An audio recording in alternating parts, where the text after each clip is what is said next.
Centre पर आपका हार्दिक स्वागत है, विशेष रूप से महिला शक्ति का। हमारा जो डेमोन्स्ट्रेशन है हम सालों से देख रहे हैं, बैंक वालों का यहीं पर होता है, तो यही रोहतक का जंतर मंतर है। साथियों, जैसे कि शिवाज साहब ने आपको विस्तार से बताया है, मैं भी कोशिश करता हूँ थोड़ा सा उसमें एक्सटेंड करने की। सबसे पहली बात तो यही है कि हमें गिनती करते हुए शर्म आती है।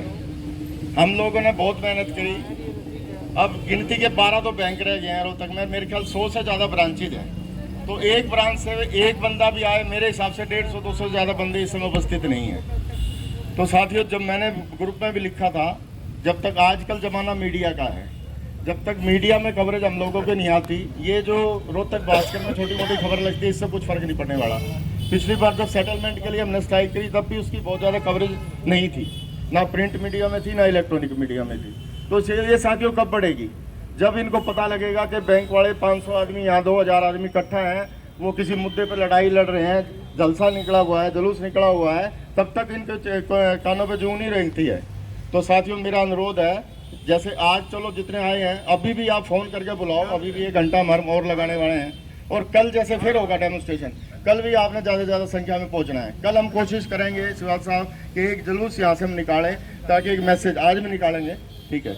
तो साथियों, मैं आपको ये जो प्राइवेटाइजेशन के अगेंस्ट हमारी स्ट्राइक है, उसमें मैं आपको थोड़ा सा पीछे ले जाना चाहता हूँ कि 1969 में हमारी पूर्व प्रधानमंत्री इंदिरा गांधी जी ने नेशनलाइजेशन किया था। वो नेशनलाइजेशन क्यों किया था, उसको समझना हमें पहले ज़रूरी है।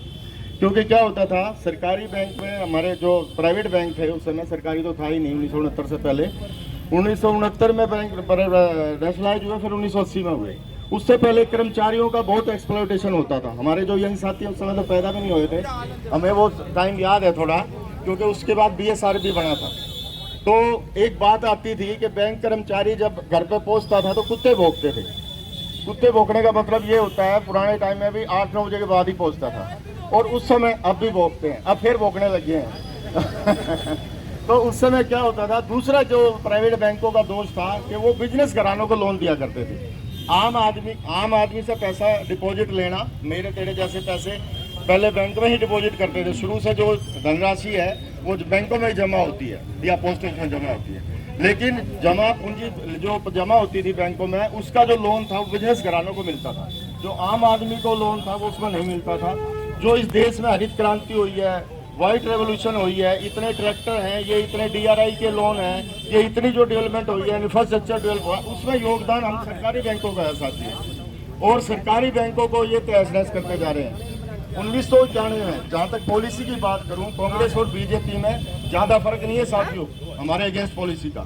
1991 में पहली बार नेशनल कमेटी, मेरे साथी पुराने खड़े हैं, उन्होंने ये रिकमेंड किया था कि बैंकों को प्राइवेटाइज किया जाए, मर्जर किया जाए, इनकी संख्या कम की। 1993 में हमारे एक bank new bank of India PNB मर्ज भी हुआ था। उसके बाद इतना विरोध हुआ, यानी ये उनको एक्सपेरिमेंट के तौर पर किया था, इन्होंने एक पायलट प्रोजेक्ट किया था, लेकिन वो इनको अच्छा नहीं बैठा। उसके बाद कमज़ोर सरकारें आती रही, तो ये बाकी यूनियन का विरोध था, एसोसिएशन का विरोध था। अगर ये हम विरोध ना करें साथियों, ये तो 10 दिन नहीं लगाए प्राइवेट करने में। तो उस समय 1991 में इन्होंने सबसे पहले रिकमेंडेशन करी थी। उस समय कोई प्राइवेट बैंक नहीं होता था, और अब जो 20 बैंक थे, 12 और 8 पे जो नेशनलाइज करे थे, अब 20 के रह गए हमारे नेशनलाइज बैंक 12। और प्राइवेट बैंक साथियों जो 1992 में पहले खुला था, ICICI बैंक या इंडसइंड बैंक, मेरे को एग्जैक्ट याद नहीं, 21 बैंक इस समय प्राइवेट है। यानी सरकारी बैंक 12, प्राइवेट बैंक 21 साथियों, ये स्थिति है। और ये इस चीज को बढ़ावा दे रहे हैं। मैं ये मेरा ये मानना है साथियों, मर्जर भी टेक्निकली क्लोजर ही है बैंक का। अब 20 से 12 रह गए, 12 में से ये इन्होंने एक सस्पेंस डाल दिया कि 2 बैंक को प्राइवेटाइज कर दिएंगे। मीडिया में रिपोर्ट आई 4 बैंकों की, bank of India, bank of Maharashtra, central bank of India, Indian overseas bank. साथियों, उन बैंक के जो एम्प्लॉय हैं उनके दिल सब को क्या गुजर रही है। मेरा एक रिश्तेदार पंजाब एंड सिंध बैंक में, पीछे खबरें थी कि पंजाब एंड सिंध बैंक भी प्राइवेटाइज होगा, लेकिन पंजाब एंड सिंध बैंक का जो संस्थापक है, जो लॉबी है, इनकी इतनी स्ट्रॉन्ग है कि वो इन्होंने निकाल दिया। क्योंकि ये डिसीजन पॉलिटिकल डिसीजन होते हैं साथियों, जो मतलब नेशनल लेवल पर डिसीजन लिए जाते हैं, इनमें पॉलिटिक्स होता है, क्या जाए कौन से बैंक का नंबर